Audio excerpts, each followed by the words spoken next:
It is the thing you have been avoiding all week. The difficult conversation you know you need to have.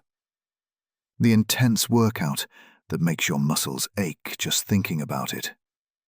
Or that deep, focused work on a project you find incredibly boring.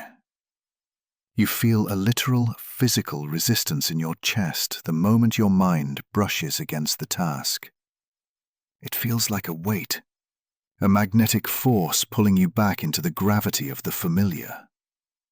You are standing at the edge of a cliff in your mind, and every instinct in your body is screaming at you to step back from the edge. So you choose the comfortable path. You choose the quick hit of a distraction, the endless scroll, the easy win. You tell yourself that you will do the hard thing when you finally feel like it.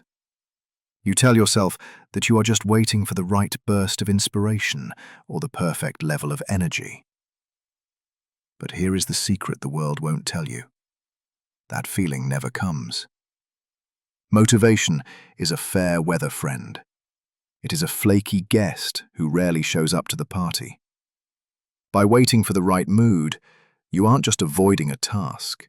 You are slowly, day by day, training your brain to believe that you are a person who can only function when conditions are perfect.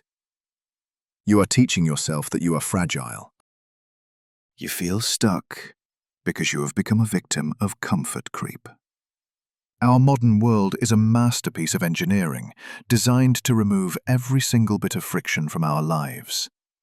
We have hot food at the touch of a button, and infinite entertainment at the flick of a thumb. But this luxury has a hidden biological cost. It makes us brittle. Your brain is an ancient survival machine. For thousands of years, conserving energy meant staying alive. If our ancestors burned calories for no reason, they died. So when you try to do something difficult, your brain views it as a threat. It triggers a stress response. It sends a negotiator to the front lines of your consciousness. You know this voice. It says, "Why do this now? Let's just start tomorrow. You deserve a break." When you listen to this negotiator and only do what you like to do, your mental toughness begins to wither away. It is like an unused muscle that turns to paper. You are shrinking your comfort zone until it becomes a prison cell. The moment life throws a real challenge at you, a sudden crisis, a deep loss, or a high-pressure situation at work, you crumble. You haven't built the mental calluses needed to handle the friction of reality. You aren't lazy. You have just allowed your discipline to go into atrophy. You have become a prisoner of your own comfort. The Stoics practiced something radical to combat this. They called it Askēsis. It simply means training. They did not wait for life to get hard. They intentionally made it hard for themselves to prepare for the storm. Seneca, a man of immense wealth and power in Rome, understood the seduction of luxury. He knew that soft living makes for a soft mind, so he would spend several days every month living like a pauper. He would eat only the hardest bread, sleep on the floor, and wear rough, uncomfortable clothing. He did this to prove to his own fearful ego that he could survive without the comforts he had grown used to.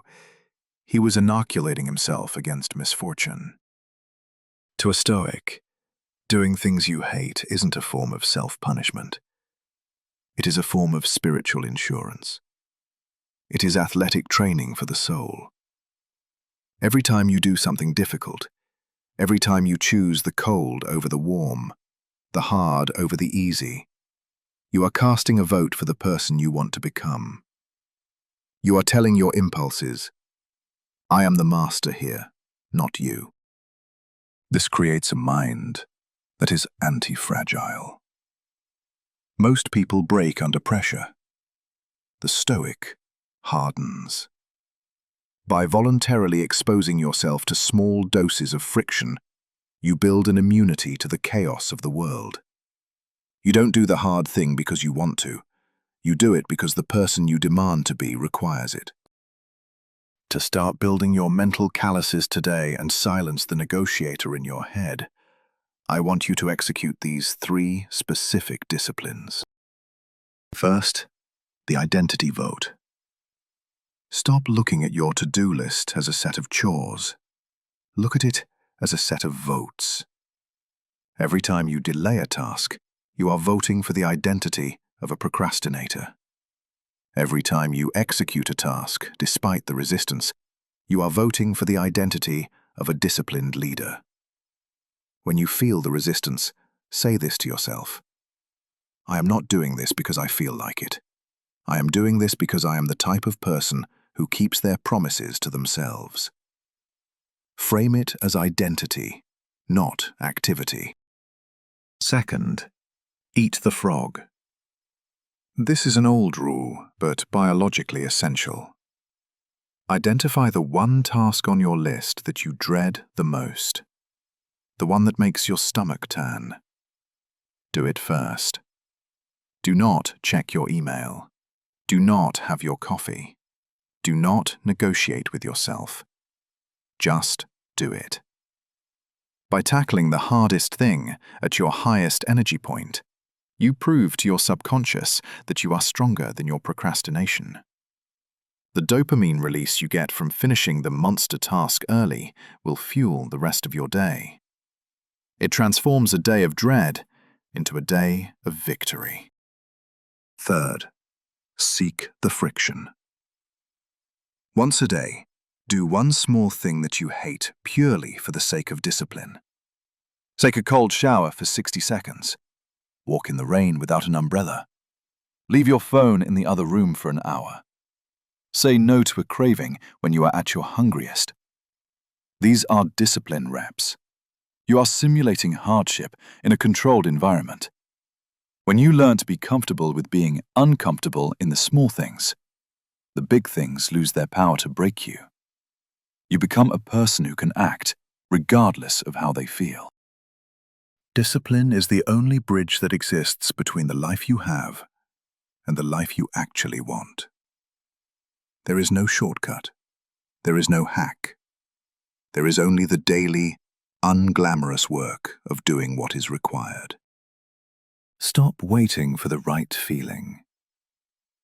Feelings are a compass that often points toward the easiest path. But the easiest path rarely leads to a life worth living. The hard path is the only one that leads to the top of the mountain. If you're ready to stop being a slave to your comforts and start building real, unshakable strength, then subscribe and join us. We're on day 13 of 30, and the real training is just beginning. Check the link in the description for our full mental discipline series. Embrace the friction. Walk toward the resistance. Stay stoic.